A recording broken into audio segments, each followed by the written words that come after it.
provision nato nga katong nakita ni propeta Daniel nga wa lang niya gisulti nga katong bato nga gikan sa bukid nga dili binuhat og tao o sa kamot nga tao, nahulog lang to. Nga din kadto mao to'y mubungkag sa tanan ging harian nga nakita ni Daniel sa damgo ni Bukadnezar nga matod pa niya kang hari o mahal na hari katong usa ka bato nga gikan sa bukid. Mao to ang nibungkag sa mga gingharian sunod nimo. Unya kadto dang bato nga nahimo tong gingharian ri sa yuta nga lapad na kayo kay nganuman muhari na si Kristo dinhi sa kalibutan, muhari gyud siya. Kung ayaw mo kaadlo ka ng 666 kay nganuman kung kanang 666 gi prophecy na gisulti na ni Jesus Christ kay siya ang nagbuot tanan matod pa sa Daniel chapter 2 verse 4. Nga siya nagbuot ng mga hari diri nga mga himong hari. Sama gud atong unang panahon kang Pero, kang Caesar, kang Pilato, sila tanan mga tao nga gigayran si Nebuchadnezzar, si Darius tanan. Si Cyrus atong hari sa Greece. Siya ang nagbuot kay ngano man sulat pa to sa Bible. Napapaining muhari nga diin magdala og 666. Siya nagbuot ana, mo nang ditaanay madto kay ngano man, siya man pud naghari kanato. Pasudlong ganito siyang giharian. Nga katong paghari ni Kristo, mao katong pagpadayon sa gingharian ni David, although nabungkag man to ang gingharian ni David, kaya nga naman ang nagsunod nila, nawa namang good, nagsunod sa Ginoo. Mo to hinungdan si Kristo ni ani bilang hari, pero spiritually. Wala man tay kingdom diri nga din Malacañang nga atong sudlan, lugar nga atong puyan, kundi ang gingon sa Ginoo. Siya mo'y maghari sa imong kagalingon. Diri. Ratong panahon ni Bukadnezar, patusubok kay ko palandumo ng mga tao karon. Ako mga kaubanan, lipay sila. Tawag-tawag din silang kagalingon. Pero dalay kong Ginoo nga kita dilita sa mga pagingon ni Bukadnezar nga dili na magampog mo. Nga pagingon ni Bukadnezar kinala mo yukbo mo tanan. Nya si Sadrach, Mesach, Abednego, si Daniel wa man yukbo. Although sila gipang silutan, wa sila nangaunsa. Mo bitaw na nga kung sutihan lang tanga din, di ta usimba karon. Ayaw mo kadlok. Kung unsay na isulat diri nga gihatag sa Ginoo sa atoa, mo na to ang tunganon. Kay mas labaw ang Ginoo. Dili man yung pagsupas kung dili, kanang dili ta magpag-guide sa walay Diyos. Muna ayaw mo kadlok, kinaanad man tayo ni. Kaya Ginoo na bala. Muna yung gingon dito ni David, kinahanglan mag-offerta of righteousness. Sacrifice of righteousness. Unya, ibutang ato ang pagsalig niya sa Ginoo. Bala ng Ginoo. Sa Psalms chapter 37 verse 3, ingon pa niya, trust in the Lord and do good, so that thou dwell in the land, and verily thou shalt be with. Matod pa niya, salig niya sa Ginoo, buhata ang maayo. Kung ikaw magpuyo anang yuta, sigurado gayon ikaw pakanon. Tanawa. Ay mo kahadlo kung di ta ka pamiligya. Natay gingharian nga ang Dios o pagkaon nato. Ayaw ninyo unaw-unaan na unsa matong buhaton, nagtrabaho mo bitaw. Ang Ginoo ng bala. Mo na nimo siya trust in the Lord. Di ba? Nung unang panahon ng mga nagsalig sa ilaha sa Ginoo, gipasagdan ba dahil sa Ginoo wala oy. Mo bitaw na karon spiritually ayaw gyud mo kahadlo. Abot ka ng 666. Para sa ako, murag ka ng 666. Usa lang ang nakagitawag. Kanang bahala na sila diha. Kaya basta kami naapod ni amo. Sabi mo ka ng 666, kanang marka, silot lang na. Panimalos na sa Ginoo sa mga Kristohanon nga dili maninood, labaw pa sa tanan kanang wa ni sulod sa gingharian sa langit. Although kung isulod man dili takos kay wa man nagsuot og fine linen para na nila. Pabita nang giwarning na nila nga dunay moabot the last sign nga una mo balik si Kristo. Immediately, matod pa ni Jesus Christ sa Matthew 24 verse 30 or 29, immediately after the great tribulation, matod pa niya the Son of Man or the Son of God coming. Muna si Jesus Christ. After human sa great tribulation, dili before, walay before gingon. After na. Mo bitaw na bahala na nag after or before, ang importante gana ata sa kingdom of God karon. Nga ang Ginoo nag-reign, mag-reign. Mo bitaw na ang ingon si Pablo sa 2 Timoteo, giingnan niya si Timoteo, gisulti kay gitun-an man niya ni si Timoteo. Ningon si Pablo sa chapter 2, Timoteo, o kanang gingon niya sa 2 Timoteo chapter 3 verse 16 and 17. All scripture is given by inspiration of God and is profitable for doctrine, for reproof, for correction, for instruction in righteousness. Morning Biblia, pulong sa Ginoo, scripture nang nahisulat din ni, mapuslanon ni sa pagpanudlo, matod pa niya, pagpamadlong, reproof, for correction, pagtulid nato, correct, instruction, paggiyan nato, aron ang righteousness, o in righteousness, diya sa pagkamatarong, sa verse 17, that the man of God, matod pa niya, may be perfect, truly, furnished, matod pa niya, into all good works. Muna niingon si David, trust in the Lord and do good. What is good? Kanang righteousness. Kanang tama nga, gibuhat na ito di sulod simbahan. Manang si Pablo, nag-ingon na lang, finding out what is acceptable. Kaya nga naman, kahit gibulo ang tao, di yun magbuhat, usulod lang sa simbahan, magday, mag-awit. Abi mo ka ng pagday, kanang pag-awit. Pumita na, gusto sa ginumahin mo ng righteousness. Although ang Ginoo nagsuguan ang daigon siya, awitan siya, pero ang problema lang diya, kanang kabubuton niya, kanang mahimaya siya, gitawag ko taro paghimaya niya, gitawag taro ang Ginoo malipay nato. Sama ni Jesus Christ ang Ginoo ni ingon kan Jesus Christ, kaniya ako adunay kalipay. Karon kanimo aduna bay kalipay ang Ginoo aron ang Ginoo mo protektar nato.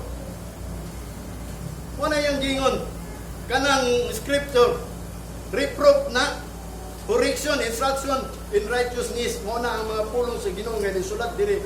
Mo na ang mga righteousness, mo na pagitao nato ning righteousness. Kay sila mga Hudiyo ignorante sa righteousness of God. Ingon pa ni St. Paul sa Roma.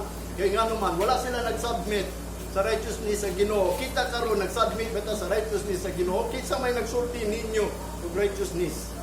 Nakadungog na ba mo about bulaton sa righteousness? Although ang Ginoo nag-ingon, seek first the kingdom of God and His righteousness, ang ilang pagtuo ka ng kingdom o ang righteousness, mo ka na ang pagkatulang sa simbahan, giuna nilang simbahan. Pabita na ninintag na i-fix na nato ni.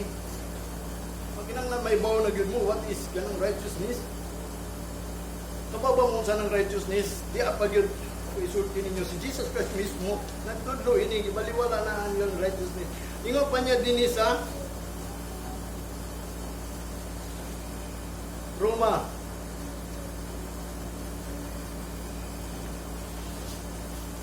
Roma 3.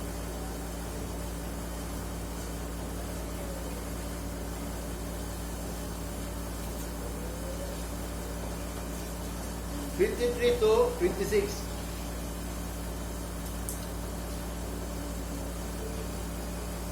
Romans 3:23 to 26. For all have sinned and come short of the glory of God. Apostol Pablo nagsulti niya. Kay bisan sa diya nga si Kristo nagtudlo na nagwali na.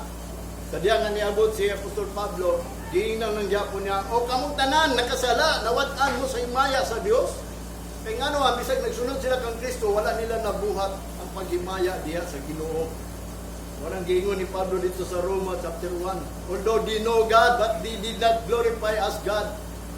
Kaila sila sa Ginoo, pero wala sila naghimaya diha sa Ginoo kay kanang glory.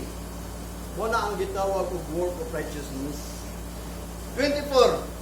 Being justified freely by His grace through the redemption that is in Christ Jesus. Sa tinuod lang, ingon sila, gibalaan na unta, pinaagi sa grasya, o gipakamatarong, gi-justified na, kanang pagkamatarong o just, pariyara na sila, justification. Gi-justified na sila, freely by His grace, pinaagi sa grasya, through the redemption that is in Christ Jesus, pinaagi sa paglukat ka nato diya kang Kristo Jesus.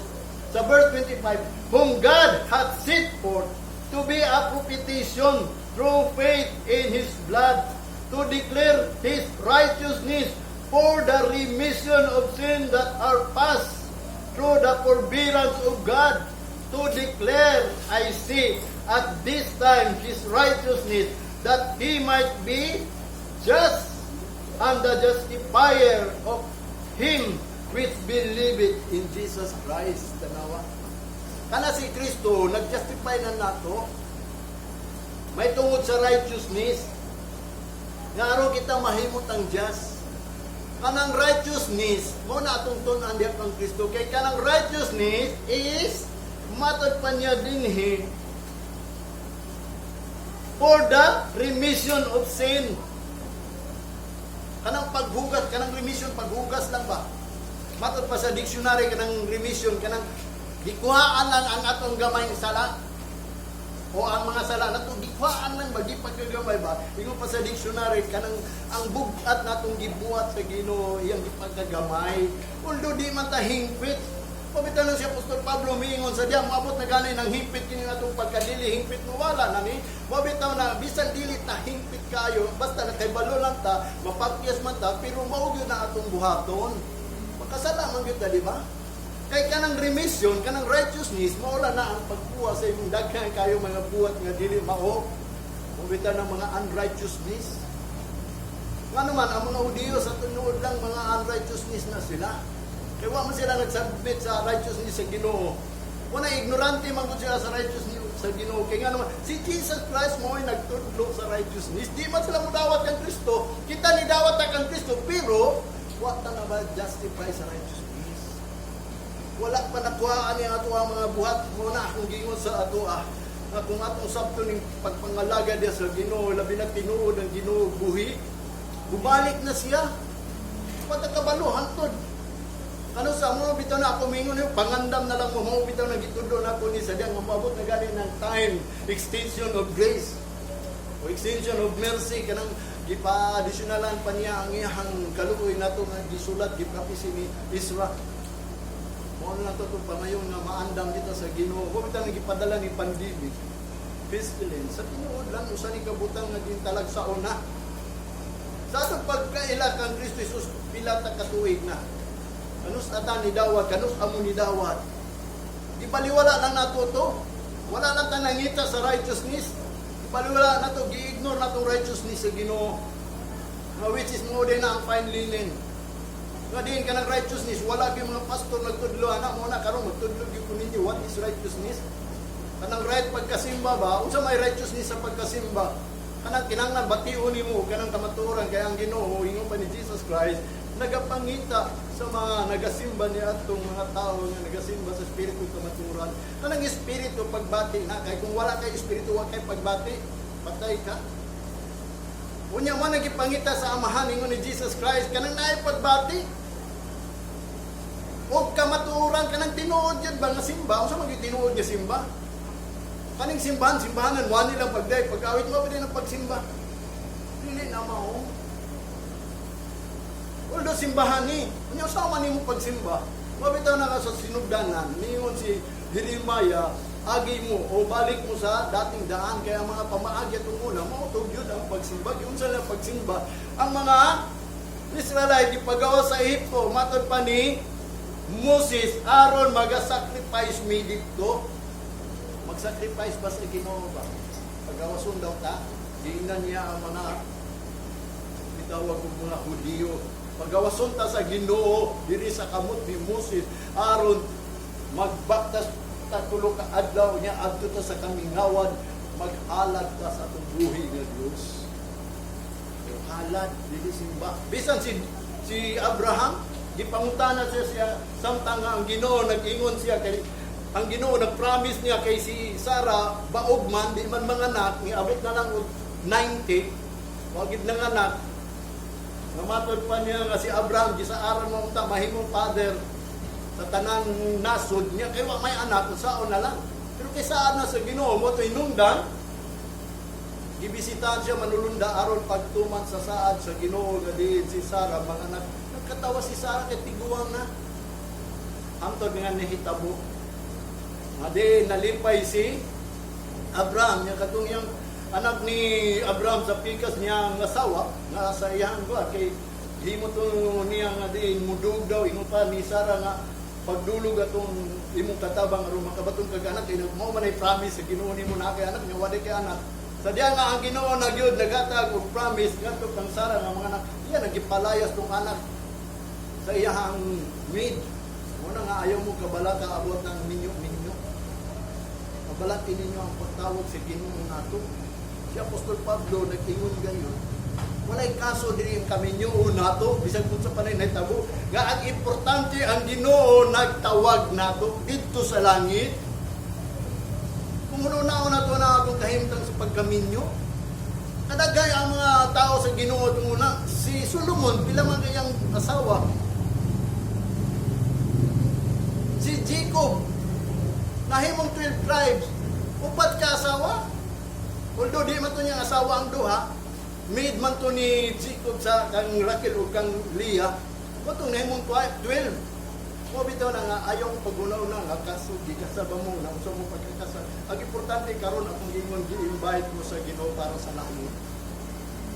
Mo nang nangalagad ta sa Ginoo kay abot to taglangit. Kay pait kayo dinis kalibutan. Muna dinhi sa kalibutan, matod pa niya, dagay kagubot. Matod pa ni Job, mas maayo pang wako na tao sa kalibutan, kay nga naman, ang tao na tao sa kalibutan, puno sa kagubot. Mabitaw na nga ang life gatag, kay ang ato ang lawas, atong life is miserably. Luoy kaayo. Nagandam ra pagkapungot ang Ginoo sa mga tao, dili itong wakailas sa Ginoo. Katong nakailas sa Ginoo, muna kita nga nakailas sa Ginoo, magbantay ta. Muna yung gingon din baala na nga ito ang mga gibuhat. Sige, tag-ani sa simbahan, watay absent, pero di ay wala gyapon dawata sa Ginoo ang atong pagsimba. Kaya nga naman, hindi man na righteousness. Kaya wala man takabalon sa righteousness. Ignorante sa righteousness, gani sila kita pagkahan. Muna ang remission, forgiveness na, nga nag-decrease na sa atong magnitude, ingo pa sa dictionary, a decrease in the magnitude of a force. Sa tanan natong gibuhat niya sa tubangan sa Ginoo nga baliwala lang nato ang Ginoo. Mabitoy nungdan pagabot ni Jesus Christ ang mga eskriba mga parasiyo, niingon siya wa ninyo tudloy ang mga tao sa pagsulod sa gingon sa langit. Ang inyong gitudlo lang hinuod kanang mga amot, mga operi, mga tithes. Mo na yang gitudlo, nga di nilang gitudlo nga maghatag lang. Dili na ingon nga balag kung sa pagkadautan baka sala baka maayo ba na. Nga diin unta nagingon ang malakay nga kumuhatag ka ablihanan ng tabuan sa kalangitan uli ibubo ang panalangin. Yang ano man gibubo tungod kay dili right. Dili righteousness ang paghatag. Kaya nga nung dili man righteousness ang paghatag, tungod ang mga parasiw, mga eskriba, ilang gitudlo ang offering kaysa ilang gi-offeringan. Nakasabot ba mo, anak? Ilang gitudlo, nga kanang imong ihatag, dala na simbahan. Kaya nga naman, naman dito mga pare, mga pastor, dala na dito. Wa nila tudloy, nga kani imong gidalan, balay baya ni sa Ginoo. Nga diin unta ibutang sa isip sa tao nga diin ang iyang gihatagan ang Ginoo. Naaron mo balos. Nya kay wa man gitudlo. Wala akong gitudlo ko sa inyo kanang naghatag og offering, balusan mo sa Ginoo kung ang inyong nahuna kasing-kasing nga ang inyong paghatag pagpasalamat na sa Ginoo. Kay ang Ginoo mo'y tagiya ning tanan. Sa tinuod lang nagtuo kanang mga knowledgeable nga tao, kanang mga skilled nga tao, kanang mga attorney, mga doktor, dili nagikan sa Ginoo, gikan na sa Ginoo.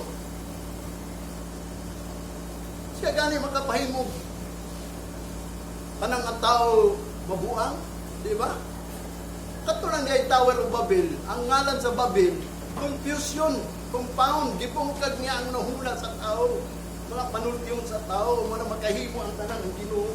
Munang pagkabot na Domingo ayo kadlok ani mo dayon.